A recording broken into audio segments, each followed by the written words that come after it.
Primera de Corintios 1:10. Primera de Corintios 1:10 declara lo siguiente: Os ruego pues, hermanos, por el nombre de nuestro Señor Jesucristo, que habléis todos una misma cosa y que no haya entre vosotros divisiones, sino que estéis perfectamente unidos en una misma mente y en un mismo parecer. Padre, te damos gracias. Como lo hicimos al comienzo, Señor, gracias. Primero por permitirnos estar en tu casa, por permitirnos estar juntos, porque declaramos que la casa no es este edificio, Señor. La casa es cada uno de nosotros allí. Cuando decidimos juntarnos, como lo declara Pedro, Señor, en su primera carta, que cada uno de nosotros somos piedras vivas y juntos somos edificados como casa espiritual. Por eso gracias por la bendición de poder estar juntos. Gracias, Señor, porque eres tú el que has movido nuestro corazón para estar en este lugar. Gracias porque eres tú el que nos has juntado, el que anhelas que aprendamos a caminar unánimes juntos. Por eso, Señor, ponemos toda nuestra atención a tu palabra, ponemos toda nuestra disposición, Señor, a lo que tu palabra dice, a lo que tus pensamientos manifiestan, oh Rey. Prepara nuestra mente, nosotros sencillamente nos disponemos para ti, nos disponemos para hacer esa buena tierra. Prepara nuestra mente para poder recibir tu palabra, prepara nuestro corazón para depositarla allí, Padre Celestial, y caminar conforme al corazón de tu palabra, no conforme a mi interpretación, no conforme a lo que yo creo que la palabra dice, no conforme a lo que yo pienso que la palabra dice, sino conforme a lo que tu Espíritu Santo declara de lo que dice tu palabra. Por eso ayúdanos, ayúdanos. Nos disponemos para ti. Espíritu Santo, prepara nuestra vida para que tu palabra dé fruto abundante en ella, Señor. En tu nombre, Cristo Jesús. Amén. He decidido llamar este pequeño mensaje introducción a algo que vamos a hacer a partir en 15 días. En 8 días van a estar con nosotros nuestros papás, van a estar aquí los pastores Mario y Susana. Chévere, ¿no? Sí, claro, cuando uno está no lo dicen, ¿no? Pero bueno, no, mentiras. Van a estar ellos, vamos a estar en una reunión los pastores de la región y ellos van a estar acompañándonos. Entonces vamos en 8 días a hacer como una pausa respecto a lo que voy a empezar a hablar, lo que siento que el Señor quiere que hablemos a partir de estos domingos. Veníamos hablando de lo que el Señor Jesús hizo después de que resucitó. Veníamos declarando cómo el Señor puso cosas, aspectos, ciertos principios en el corazón de los discípulos, de lo que Él espera de cada uno de nosotros para caminar en la plenitud, para caminar en la plenitud que Él quiere que caminemos. Pero hay algo que es esencial y he llamado esta palabra como uno. Como uno, como el número, como uno. El uno es el único número. No soy matemático ingeniero, pero ustedes, si digo alguna barbaridad me perdonan, pero el uno creo que es el único número indivisible. ¿Sí, Cami? ¿Sí? ¿Por qué me miran así? ¿Estamos todos dudando? ¿Sí? El uno es perdón, John. Es que tengo aquí un profesor de matemáticas. El uno es un número indivisible. ¿Puedo decir que es el único? El único número indivisible es el uno. Ok. Ahora entiendo por qué el Señor me dio el título. Como uno. El uno es indivisible. El uno no permite división. El uno es el uno. Y el uno trae un principio clave, trae un principio claro, trae un principio que es vital. Nosotros podemos ver algunos pensamientos en la palabra que pueden ser relativos. Algunos pensamientos que si tú haces esto, vas a recibir aquello. Hay principios en la palabra que son absolutos. Son principios en la palabra que son no negociables. Esos principios no negociables los vamos a empezar a estudiar más adelante. Pero quiero dejar particularmente este principio porque es el anhelo del Señor desde el comienzo de la creación, como uno, desde el momento de la creación. 1 Corintios 1:10 dice, versión Reina Valera: os ruego pues, hermanos, por el nombre de nuestro Señor Jesucristo, que habléis todos una misma cosa, y que no haya entre vosotros divisiones, sino que estéis perfectamente unidos en una misma mente y en un mismo parecer. ¿A quién se lo está diciendo Pablo? Pablo se lo está diciendo a la iglesia en Corinto, porque la iglesia en Corinto estaba presentando división. En la versión Palabra de Dios para Todos, voy a leerlo en 3 versiones para que veamos lo interesante de este pasaje. En Palabra de Dios para Todos dice: hermanos, les pido en el nombre de nuestro Señor Jesucristo que se pongan de acuerdo unos con otros para que no haya divisiones entre ustedes. Les pido que estén siempre unidos. Y esta versión dice: por las mismas ideas y los mismos propósitos.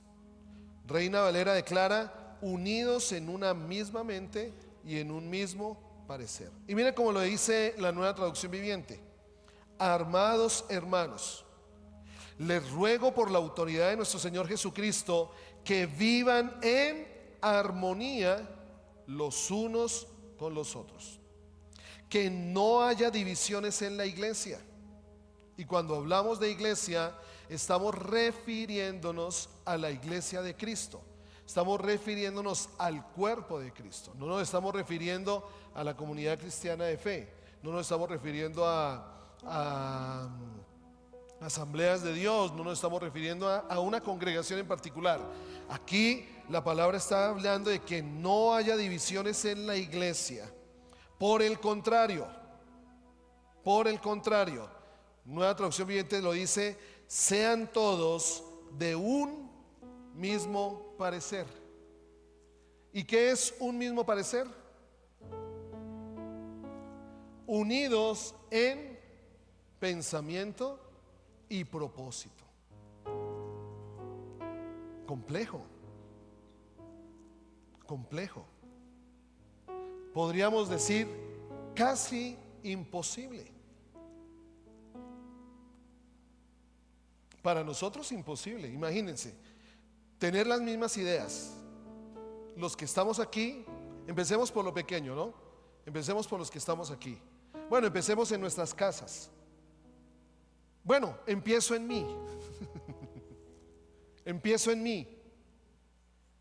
Ser íntegro, porque realmente ser íntegro es esto: tener un mismo parecer, estar caminando en el mismo propósito, unido en pensamiento y propósito, porque muchas veces una cosa es lo que pensamos, otras veces es diferente lo que hacemos. Entonces empieza por mí.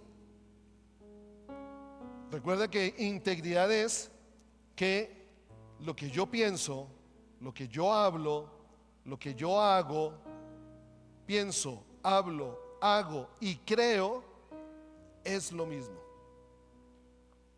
Podríamos ponerlo en la siguiente manera: primero, lo que yo creo, lo que yo pienso, lo que yo hablo y lo que yo hago es lo mismo.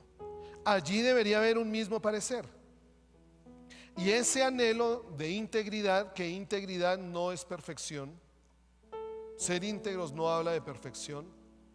Esta integridad la llevemos primero a la dimensión de nuestras relaciones, en nuestra familia, con nuestros hijos, con nuestra esposa, con nuestros hermanos, con nuestros padres, las relaciones con nuestros amigos y ahora aquellos que creemos en lo mismo, que esa dimensión del uno esté entre nosotros. Si esta dimensión del uno, tenemos que luchar para que esta dimensión del uno esté entre nosotros, porque es la única manera en que todo lo que Dios quiere y tiene por hacer se vaya a dar. Ahora, esto demanda mucho de nosotros, pero más que demandar de nosotros, lo que debemos nosotros permitir, y es lo que vamos a ver, es cómo puede ser esto posible. Si ustedes miran el versículo adelante de 1 Corintios 10, creo que es el versículo 11 o 12, 1 Corintios 1, del 11 al 12, Pablo le hace una pregunta a la iglesia en Corinto, y es la pregunta que el Señor y el Espíritu Santo nos hace a nosotros hoy. ¿Acaso está dividido Cristo? ¿Acaso está dividido Cristo? Mire que ahí ya Pablo les está diciendo a ellos, o sea, no hay fundamento, no hay ningún piso, no hay ningún peso, no hay ninguna justificación, no hay ninguna motivación, no hay ninguna excusa para que haya división en medio del cuerpo de Cristo, para que haya división en medio de nosotros. Podríamos comenzar a hacernos algunas preguntas en este sentido. ¿Somos de un mismo parecer? ¿Tenemos un mismo pensamiento? ¿Somos de una misma mente? ¿Estamos unidos en propósito? ¿Estamos unidos por las mismas ideas? Y cuando hablamos de las mismas ideas, ojo, porque aquí no es el hecho de ser como los bueyes que les ponen una argolla aquí en la nariz, los agarran con un lazo y háganle. Como que todos seamos como borregos o como bueyes a que nos lleven para un lado o para otro. Estas mismas ideas tienen un fundamento, tienen un asidero. Cuando Pablo le está hablando a la iglesia en Corinto, obviamente les está hablando de dónde nacen esas ideas, dónde encontramos los mismos propósitos, dónde podemos encontrar un mismo parecer. Y hace la pregunta, ¿acaso está dividido Cristo? Entonces pensemos en esto. Lo que el Señor quiere entre nosotros es una misma mente, un mismo parecer entre nosotros, una misma mente, un mismo parecer, unidos en pensamiento y propósito, con las mismas ideas. Ahora, ¿cómo puede ser esto posible? Porque si Jesús lo manifiesta, si Pablo lo declara, es porque es posible. O sea, no es imposible. Si lo miramos desde nuestra propia humanidad, si lo miramos aún desde nuestros propios anhelos, es imposible. Pero la pregunta es, ¿cómo puede ser esto posible? Bueno, lo primero que debemos encontrar allí es que está en la naturaleza de Dios. Está en la naturaleza de Dios. Primera de Juan 5:7. Vamos a leer varios versículos. Primera de Juan 5:7. Lo voy a leer en la versión Reina Valera. Mire lo que dice Primera de Juan 5:7. Porque tres son los que dan testimonio en el cielo: el Padre, el Verbo y el Espíritu Santo. Y estos tres son uno. El misterio de la Trinidad: Padre, Hijo y Espíritu Santo. Tres personas, un solo Dios. Declara Juan, y estos tres son uno. O sea que es indivisible la Trinidad. Ustedes podrían decir, las podemos separar. Pues podemos hablar de las partes: el Padre, el Hijo y el Espíritu Santo.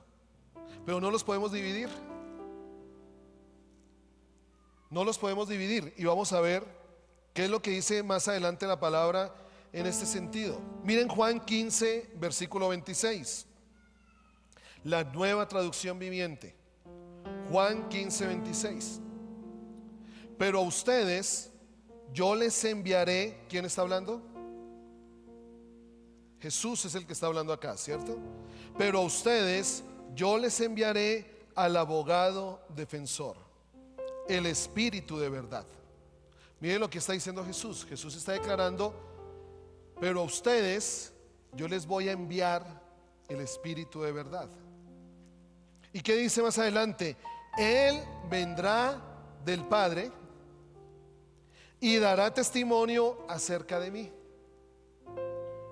Miren la unidad del Espíritu Santo, la unidad del Hijo y la unidad del Padre. El Hijo envía al Espíritu Santo. El Padre, el Espíritu Santo viene del Padre y hablará acerca del Hijo. Entonces, en la naturaleza de Dios está la unidad. En la naturaleza del Señor está el ser uno. Entonces, cuando vemos esto, cuando comprendemos esto, cuando comprendemos realmente que esto nace en el corazón de Dios, fue el comienzo de todas las cosas también. Cuando nosotros miramos allí Génesis 1, versículo 26, hagamos a Dios. Mire que allí se pusieron de acuerdo. Hagamos al hombre, allí se pusieron de acuerdo. Allí el Padre, el Hijo y el Espíritu Santo tuvieron un mismo parecer. Hagamos al hombre. Allí el Padre, Hijo y Espíritu Santo tenían un mismo pensamiento. Hagamos al hombre. Allí el Padre, Hijo y Espíritu Santo tenían un mismo propósito. Bueno, perdón, borren todo lo que dije. No tenían, tiene, porque eso no ha cambiado.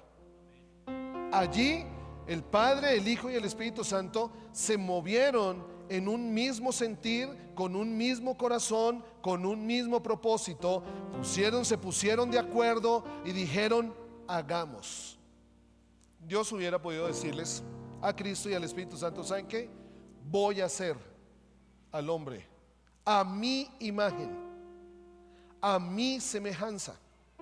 Pero en cambio, lo que habló Dios, Padre, Hijo y Espíritu Santo, es: hagámoslo. Hagámoslo a nuestra. O sea que de la naturaleza de Dios en las tres personas hay en nosotros. Hagamos al hombre a nuestra imagen, conforme a nuestra semejanza. Quiere decir que en el propósito del comienzo de todas las cosas, Dios pone su naturaleza en el hombre. Ahora, hay muchas cosas que hablan de nosotros, de esa Trinidad. Así como hay Padre, Hijo y Espíritu Santo, nosotros también somos trinitarios. ¿Sí lo sabían? Espíritu, alma y cuerpo. Y el anhelo de Dios cuando creó al hombre es que el espíritu, el alma y el cuerpo fueran uno, como el Padre, el Hijo y el Espíritu Santo son uno. Fuéramos uno. Que nuestro espíritu gobernara nuestra alma y usara el cuerpo para manifestar la naturaleza de Dios. Pero ¿cuántos de nosotros nos sentimos que nuestro cuerpo muchas veces va para un lado?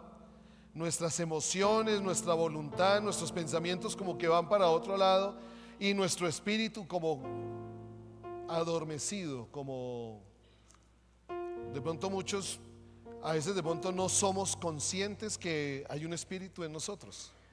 Ese espíritu que fue el que sopló Dios en el momento de crear al hombre y lo puso en nosotros, entre nosotros, es ese espíritu. ¿Sabes tú por qué estás aquí? Mejor dicho, te lo voy a complementar de la siguiente. ¿Sabes por qué tú estás aquí? Porque tu espíritu está vivo. Es por tu espíritu vivo que tú sientes el deseo de buscar a Dios. Es por tu espíritu vivo que tú sientes el deseo de alabar a Dios.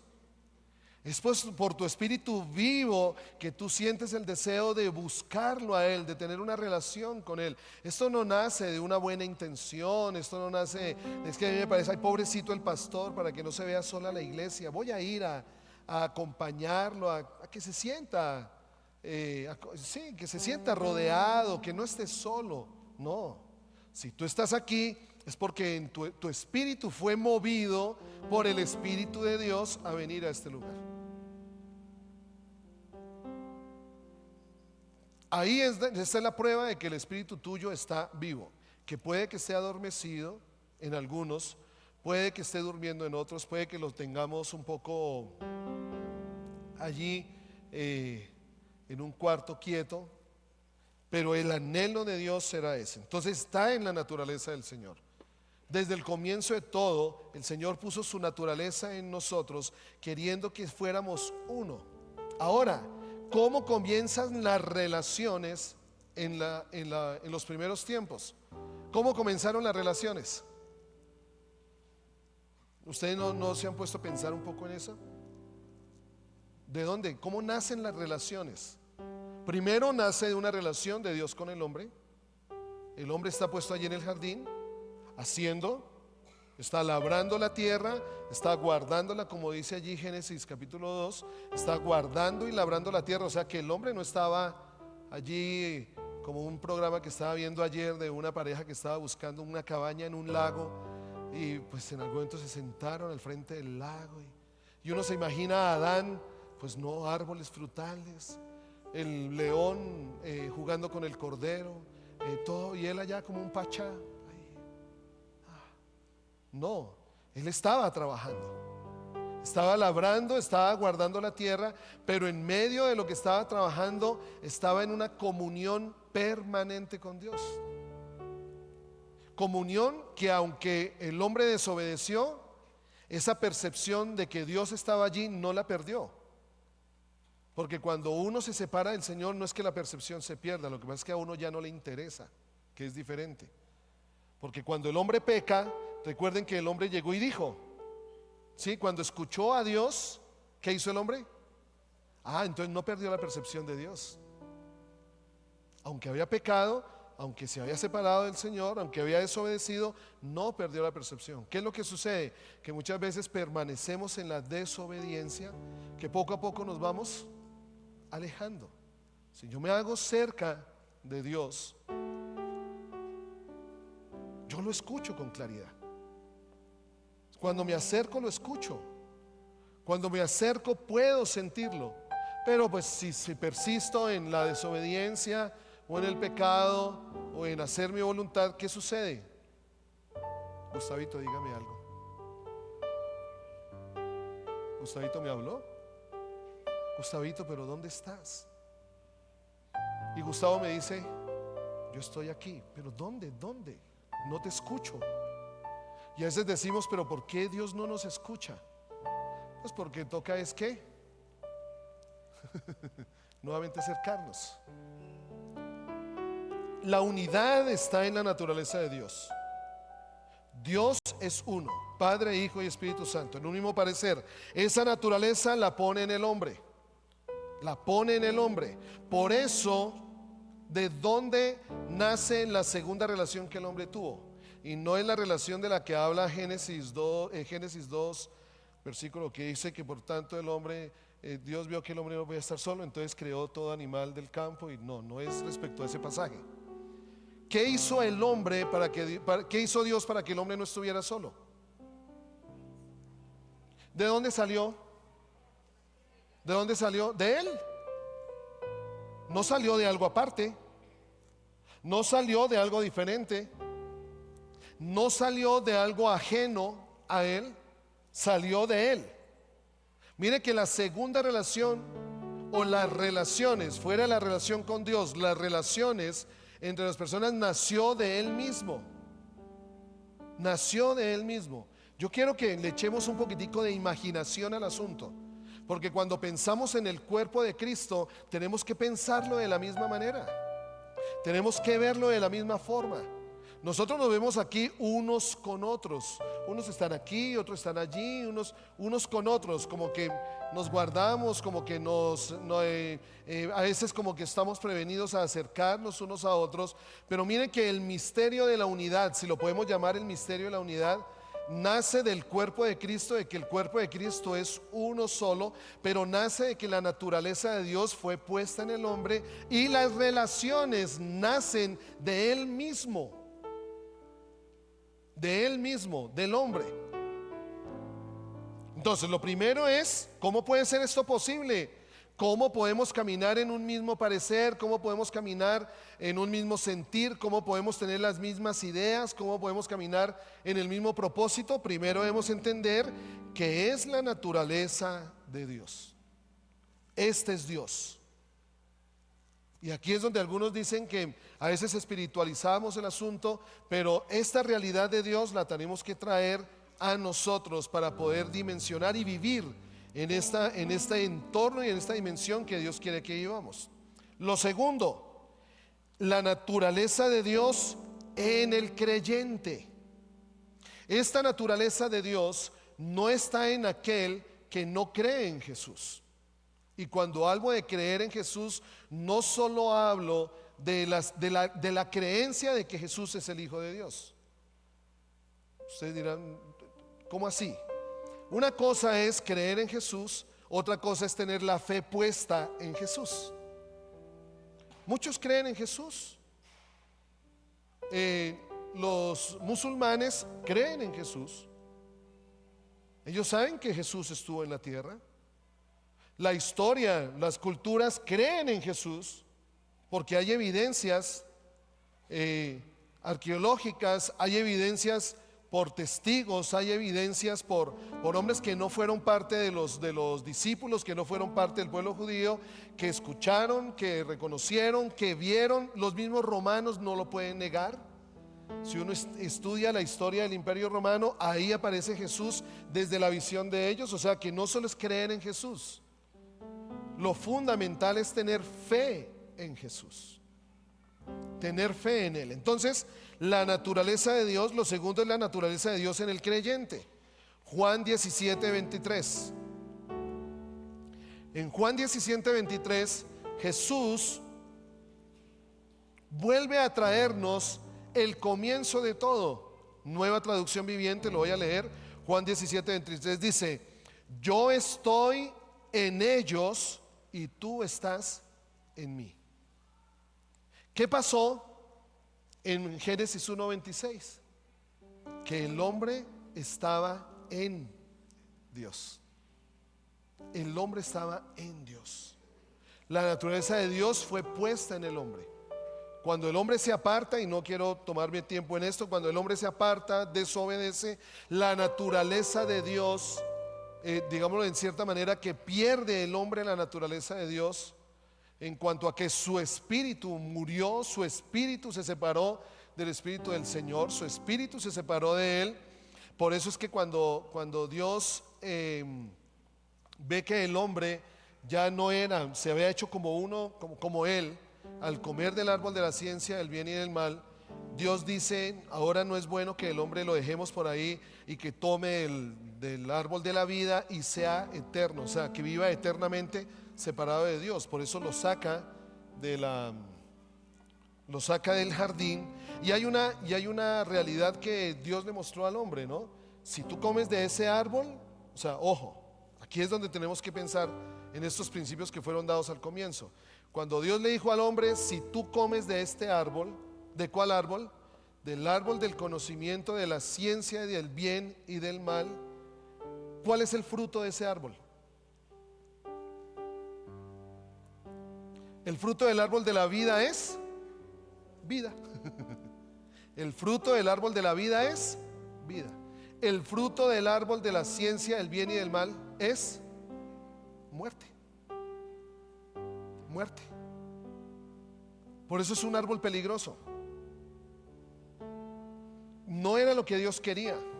Yo les había dicho en una oportunidad, uno sabe cuando habla con una persona de qué árbol está comiendo, frente a cualquier circunstancia, frente a cualquier tema, frente a cualquier planteamiento, frente a cualquier pensamiento, como hable la persona, uno sabe de qué árbol está comiendo. Y a mí hay una frase que ya cuando uno está hablando con él, es que a mí me parece, ya. Ese a mí me parece ya habla del árbol que estamos comiendo. Otra frase, pero ¿qué hay de malo? Ese es el árbol del conocimiento de la ciencia del bien y del mal. ¿Qué hay de malo? Pero si a mí me parece bien, y recordemos que ese árbol, el fruto de ese árbol es, díganlo con confianza, muerte. El fruto de ese árbol es muerte. Quiere decir que cuando nosotros nos movemos en nuestro propio parecer, cuando nosotros nos movemos, por eso es que Pablo le está diciendo en Corinto, sean ustedes de un mismo parecer. Pero ese parecer no nace de que alguien les dice lo que debemos hacer, yo les digo lo que debemos ahora pensar, y como yo les digo lo que ahora debemos pensar, todos debemos pensar lo mismo. No. Por eso lo primero es entender que está en la naturaleza de Dios. La naturaleza de Dios fue puesta en el hombre, pero cuando comió el árbol, el hombre se separa y muere. Se separa completamente de Dios, pierde la naturaleza de Dios. Pierde la naturaleza de Dios. Donde el hombre nuevamente, digámoslo así, encuentra la naturaleza de Dios en Cristo Jesús. En Cristo Jesús. Por eso Jesús dice en Juan 17:23, yo estoy en. Jesús nunca dijo, yo estoy con. Yo estoy para. Yo estoy por. No, nunca fue con, para, por. ¿Habrá algún otro? Con, para, por, sobre. Nunca lo dijo. Jesús lo que dijo es, yo estoy en ellos, y tú estás en mí. Ahí está la unidad. ¿Cómo puede ser esto posible? Cuando yo estoy en Cristo, porque Cristo está en el Padre. ¿Y qué dice? En esta realidad de lo que Jesús estaba diciéndole, allí viene lo segundo, que gocen como yo estoy en ellos y tú estás en mí. ¿Qué dice allí? Que gocen de una unidad tan perfecta. O sea que la unidad es una bendición. La unidad es un gozo. La unidad es una realidad en la naturaleza de Dios en el hombre. Tiene que ser algo que se manifiesta en medio de nosotros. Tiene que ser algo que se manifiesta en mí. Ser uno, indivisible. Indivisible. Que gocen de una unidad tan perfecta, que el mundo sepa que tú me enviaste y que los amas tanto como me amas a mí. Miren esta declaración tan linda que hace Jesús en esta oración. Primero, yo estoy en ellos. O sea, Jesús hoy nos está diciendo, yo estoy en ustedes. Yo estoy en ustedes. Si alguno no cree en Jesús, se va a perder esta oportunidad. Si alguno no pone su fe en Cristo, se va a perder esta oportunidad de que Jesús, se va a perder esta dimensión. Jesús está en ti. Cuando has puesto tu fe en Jesús, Jesús está en ti. Que gocen de una unidad tan perfecta que el mundo sepa que tú me enviaste. O sea, que volteemos esa frase. La bendición para el mundo, o la bendición para que el mundo conozca a Jesús, ¿en dónde está? En la unidad. O sea que la desunión o la división no permite que el mundo le conozca. Qué triste, ¿no? ¿No les parece una realidad triste? Es una realidad triste. ¿Cuántas veces habla el mundo de los hijos de Dios, de los cristianos? ¿Cuántas veces nosotros mismos como cristianos hemos cometido errores, hemos cometido imprudencias? ¿Cuántas veces nosotros mismos no hablamos el mismo idioma? A mí me da una tristeza cuando cuando se dan propósitos, cuando la iglesia, el pueblo de Dios, se quiere unir en un mismo propósito, y de pronto algún hijo de Dios pensó diferente, lo manifestó diferente, dividió al pueblo, y el único que sale perdiendo de la división, el que sale perdiendo de la división es Cristo mismo. Es Cristo mismo. Y también sale perdiendo el mundo. Porque ¿qué va a pensar el mundo cuando nos vea a nosotros, aún entre nosotros pensando, viendo la vida diferente, viendo el mundo de una manera diferente, no como lo dice su palabra, no como lo manifiesta su palabra, palabra que conocemos, pero que en algún momento caemos en el engaño del conocimiento, del árbol del conocimiento del bien y del mal? Pero el mundo, cuando nos ve a nosotros, mejor dicho, lo voy a poner de la siguiente manera: cuando tú ves a una persona, que esa persona es una cosa la que habla y otra cosa la que hace, ¿qué produce en ti? Cuando tú conoces una persona que una cosa es lo que cree y otra cosa es lo que hace, ¿qué te hace pensar a ti? Bueno, eso mismo pasa con el mundo. Cuando el mundo nos ve que nuestro pensamiento no es el mismo, que nuestro hablar no es coherente con nuestro actuar, cuando el mundo nos ve de esa manera, ¿qué genera? Si entre nosotros que está Cristo, si entre nosotros que está el amor de Dios, si entre nosotros que creemos en un mismo Señor genera desconfianza cuando alguien habla algo diferente de lo que cree o de lo que hace, ahora imaginémonos el mundo nos ve, pues no va a confiar en nosotros. ¿Quién sale perdiendo? El mundo. Porque nuestra división, puede sonar fuerte esto, nuestra división lo está condenando. Tenemos que ser responsables de eso. Tenemos que hacernos responsables de eso. Nuestra división condena al mundo. Gálatas 2:20, la Biblia de las Américas. Gálatas 2:20 declara: con Cristo he sido crucificado. Con Cristo he sido crucificado. Si fui crucificado, ¿qué quiere decir? Que Henry está muerto. Que Henry está muerto. Que si a Henry lo ofenden, y de pronto en la ofensa Henry quiere decir que Henry no está muerto. Si a Henry lo humillan y de pronto Henry, quiere decir que no está muerto. Porque lo que está muerto, ¿saben una verdad? Anótenla. Miren, lo que está muerto, está muerto.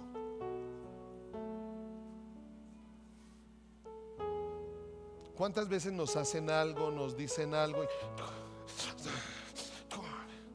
y nos movemos y nos toca? No, estamos muertos. Estamos muertos. Por eso hablo del segundo punto, la naturaleza de Dios en el creyente, en el que cree en Jesús. Pero ¿qué dice Pablo? Con Cristo he sido crucificado y ya no soy, me gustó esta versión, la Biblia de las Américas, miren cómo lo dice: ya no soy yo el que vive. Ay, no la tenemos allí, ¿no? La Biblia de las Américas está allí, ¿sí? Así, mire, ¿cómo lo dice? Ya no soy yo el que vive. O sea, tú corriste un riesgo cuando entregaste tu vida a Cristo. Tú corriste un riesgo cuando dijiste: Señor, yo creo que tú eres mi Salvador, te entrego mi vida. Tú corriste un riesgo, y de pronto por eso es que se nos forman los problemas que se nos forman en nuestro existir. Yo creo que muchos de nosotros somos bipolares. Sí, Dolly, me vas a corregir. Somos bipolares. En algún momento vivimos en un extremo y en algunos momentos vivimos en otro extremo. ¿Eso no es los bipolares? ¿Sí? En un momento están sobreexaltados, animados, wow, el mundo, y en otro momento están súper deprimidos, En 2 segundos. Eso no es de un día, ¿no? En 2 segundos súper deprimidos. En un momento estamos súper espirituales, creemos en el Señor, nos ha bendecido. Y en otro momento, pero Dios me ha alejado, me siento como un... ¿Dónde está el Señor? ¿Dónde? A veces somos bipolares. ¿Cuál es el problema? Que es que ya no soy yo el que vive. Ya no soy yo el que vive, sino que Cristo vive en mí. Y mire lo que dice: y la vida que ahora vivo en la carne, la vivo por la fe. La vida que vivo en ¿dónde? O sea, esta vida. Esta vida. Porque hubiera podido decir Pablo, y la vida que ahora vivo en el Señor. Y nos da como el espacio a que hay otra vida, ¿no? Y nos da el espacio a que lo que vivimos con el Señor, en el Señor, la iglesia, estar juntos, alabar, orar, ayunar. Pero hay otra vida que es la que yo vivo por fuera y ta. No, Pablo no nos da el espacio a mirar esa otra vida. Dice, y la vida que ahora vivo en la carne, o sea, en esto, lo que siento, lo que veo, lo que escucho, lo que creo, lo que en algún momento me emociona, lo que en algún momento me entristece, esa vida que ahora vivo en la carne, la vivo por fe en el Hijo de Dios, el cual me amó y se entregó a sí mismo por mí. Gálatas 2:20, pero mire cómo lo dice la palabra de Dios para todos. En la Biblia de las Américas dice, ya no soy yo el que vive, sino que Cristo vive en mí. Palabra de Dios para todos dice, ahora ya no vivo yo, sino que Cristo vive en mí. Pero mire lo que dice esta versión: y mientras viva en este cuerpo, vivo por fe en el Hijo de Dios, quien me amó y entregó su vida para salvarme. ¿Es posible la unidad? Sí. ¿Es posible ser uno? No hablemos de unidad, porque unidad es como, ay, aquí estamos unidos. No. Aquí podemos estar juntos, pero puede que cada uno esté por su lado. Aquí podemos estar juntos y cada uno haciendo la manera o viviendo la vida como mejor considera que la debe vivir. La naturaleza, ¿cómo es esto posible? Está en la naturaleza de Dios. Está en la naturaleza de Dios puesta en el creyente a través de Cristo Jesús. Y tercero, está la naturaleza de su iglesia. Es posible porque está en la naturaleza de su iglesia. Efesios 5:30. Miren lo que dice Efesios 5:30.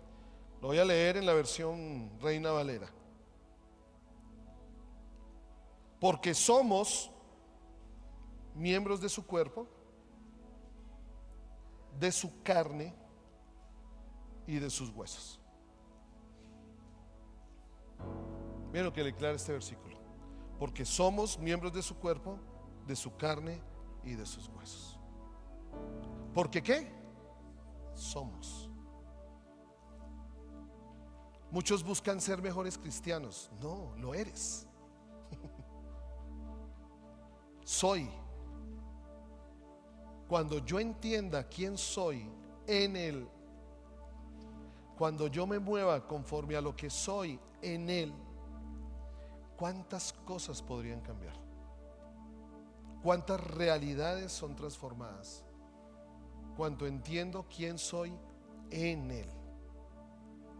Porque acuérdense que ya no vivo yo, ahora es Cristo en mí. ¿Qué es lo que yo debo hacer? Dejar expresar a ese Cristo. Dejar que sea Cristo el que piense. Dejar que sea Cristo el que hable. Dejar que sea Cristo el que actúe. Dejar que sea Cristo el que ame. Dejar que sea Cristo el que perdone. Dejar que sea Cristo. Si nosotros entendiéramos ese, suena como algo inalcanzable, pero cuando conocemos a Cristo, cuando miramos su vida, cuando leemos los evangelios, cómo reaccionó Jesús frente al desaire, cómo reaccionó Jesús frente a la humillación, cómo reaccionó Jesús frente a la incredulidad, ¿Cómo reaccionó Jesús frente a la obstinación? Los discípulos obstinados y Jesús ahí. Pero cuando uno le dice algo a alguien y quiere como hacerlo caer en razón y esa persona no cae en razón, yo de una vez me desanimo y no, váyase.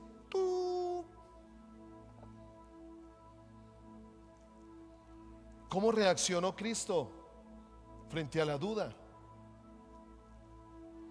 ¿Cómo reaccionó Cristo frente al autoritarismo? ¿Cómo reaccionó Cristo frente a la religiosidad? ¿Qué les dijo Jesús a sus discípulos cuando ellos se encontraban enfrentados, confrontados por esas circunstancias? ¿Qué le dijo? ¿Qué les enseñó? Porque no solo Jesús les enseñó, sino Jesús se los mostró también. Ya no vivo yo, Cristo vive en mí. Y esa es la naturaleza de su iglesia. Porque Efesios 5:30, Pablo lo declara, somos miembros de ¿qué? ¿De cuántos cuerpos? ¿Cuántos? Uno. ¿Podemos dividir el cuerpo? Si quieres dividir el cuerpo, ¿sabes qué logras? Mutilarlo. Y la mutilación daña el cuerpo y afecta su propósito, su razón de ser. Ese es el problema con la mutilación. Y la división en el pueblo de Dios es mutilar al cuerpo. Entonces, por allá en la 6 de septiembre está un brazo, pero un brazo solo no vive. Por allá en el Magdalena está un pie, pero un pie solo no vive. Por acá podríamos decir que está el apéndice, pero el apéndice solo no vive. Ahí me entregaron el apéndice de mi hijo, de Daniel, que lo operaron de apendicitis. Si no hubiera sido apendicitis, pues no me entregan el apéndice, ¿no? Lógico. Aclaramos por si alguien de pronto puede. Me lo entregaron en un frasquito y yo no lo vi vivo, yo no lo vi moviéndose, yo no lo vi ahí con vida propia, ¿no?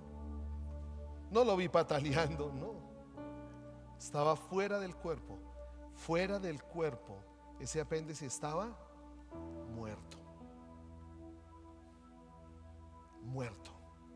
Mutila una parte del cuerpo y esa parte morirá. En nosotros no funciona la mitosis. En el cuerpo de Cristo no funciona ese experimento que me acuerdo que mi papá nos lo ponía cuando estábamos en noveno. Vayan al río y busquen planarias. ¿A quiénes les pusieron esa tarea en el colegio? Vayan al río y busquen planarias. Eso era un gorro porque las planarias no se ven. El agua tiene que estar muy cristalina. Y el experimento era traer las planarias, poner una planaria sobre un, ¿cómo se llama el videcito? Un portaobjetos. Un portaobjetos, la planaria, y cortarla por la mitad. Bueno, con una planaria se corta por la mitad y se vuelve a echar en el agua. A otra planaria era cortarla, una por abrir dos partes, la otra abrir una parte, o sea, cortarle una pequeña parte a la planaria así y echarla al agua. Pues al tiempo, la planaria que cortamos por la mitad, si era la mitad de abajo, reprodujo la otra mitad. Si era la mitad de arriba, reprodujo la cola. Y a la planaria que cortamos así, de esta manera, quedaba una planaria con dos cabezas. Pero eso no sucede con el cuerpo de Cristo. No sucede con la familia de Dios. Tú la cortas y la matas. Tú la cortas y la matas. Pero está en la naturaleza de la iglesia, porque somos su cuerpo, somos su carne, somos sus huesos. ¿Qué debemos hacer? Es la pregunta. ¿Qué debemos hacer entonces? Porque la idea no es solo una enseñanza, la idea es que podamos entrar en esa dimensión. ¿Qué debemos hacer? No te pierdas en 15 días el segundo capítulo de esta palabra, como uno, por el pastor Henry Castellanos.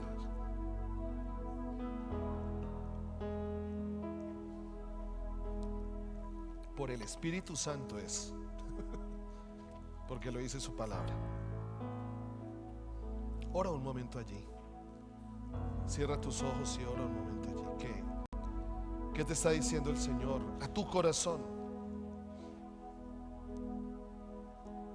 ¿Qué está trayendo el Señor a tu corazón? ¿Qué está trayendo el Señor a mi corazón? Sabes, a mí me cuesta, con tus ojos cerrados allí, a mí me cuesta.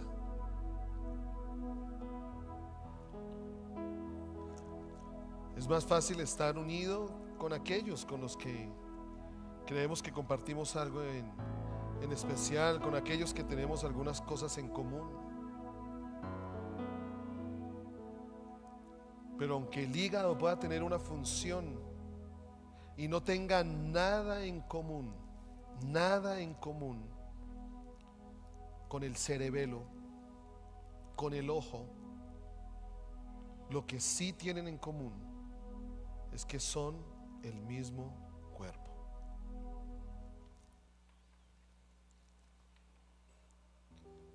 Sabemos, Padre, que cuando tú miras hacia la tierra, ves a tus hijos esparcidos por las naciones, pero ves un solo cuerpo. ¿Y cuántas dimensiones que quieres? Primero la dimensión de tu naturaleza. ¿Cuánto de ti mismo que deseas que sea manifestado en medio de nosotros anhelas que el mundo lo vea? Señor, el principio esencial está en nuestro corazón, y es que Cristo Jesús es nuestro Señor. El principio esencial está en nuestro espíritu, y es que tú, Cristo Jesús, eres nuestro Salvador. Ya tenemos algo en común, Señor, un solo Señor. Pero sabemos que tenemos que ser deliberados en caminar en la unidad que tú anhelas, en ti, no en nuestras propias fuerzas, en ti. Por eso, Señor, yo solo puedo orar por mí y puedo orar por esta casa. Ayúdanos. Ayúdanos. Primero, a que entre nosotros podamos caminar unidos, unánimes juntos, en un mismo parecer, en un mismo sentir. Señor, con un mismo pensamiento hacia un mismo propósito. Que podamos nosotros ser, Señor, esta casa pueda ser un remanente que busque que tu cuerpo camine unido, Señor. Primero, porque eso te da la gloria a ti. Y segundo, porque el mundo conocerá de ti por vernos como uno solo, Señor. Señor, habla a cada corazón, inquieta cada corazón, inquieta cada vida por tu Espíritu Santo. Inquiétanos. Que tu Espíritu Santo nos inquiete. Si anhelamos más en ti, si anhelamos más de ti, inquiétanos conforme a lo que tú hablas en tu palabra y muévenos hacia allí, Señor. Yo bendigo cada vida. Señor, bendigo esta semana que comienza. Bendigo el fruto de sus manos, Señor. Bendigo su trabajo, ese trabajo que has puesto en sus manos, que viene de ti, para que cada uno labremos y guardemos esta tierra para ti, Señor. Bendigo su provisión, Padre, porque tú eres su pastor y nada les hará falta, Señor. Y bendigo, Señor, el llamado que has puesto en cada uno, Padre Celestial, porque cada uno tiene un llamado, cada uno tiene una función en tu cuerpo, cada uno tiene un lugar allí. Padre, por eso bendigo el llamado que has puesto en cada uno, Señor, la razón de ser de cada uno. Y que tu Espíritu Santo nos haga crecer, nos llene cada día de la convicción y la pasión de seguir hacia adelante conforme a ti, oh Rey. Y Señor, bendigo esta casa. Ayúdanos a caminar como uno solo. ¿Y qué cuando pensemos diferente? Podría preguntar a alguien, Señor. Señor, que vayamos a tu palabra, porque no es lo que nosotros pensemos, es lo que tú piensas. Es lo que tú piensas. Gracias, Rey. Gracias, Padre. En Cristo Jesús. Amén. Amén.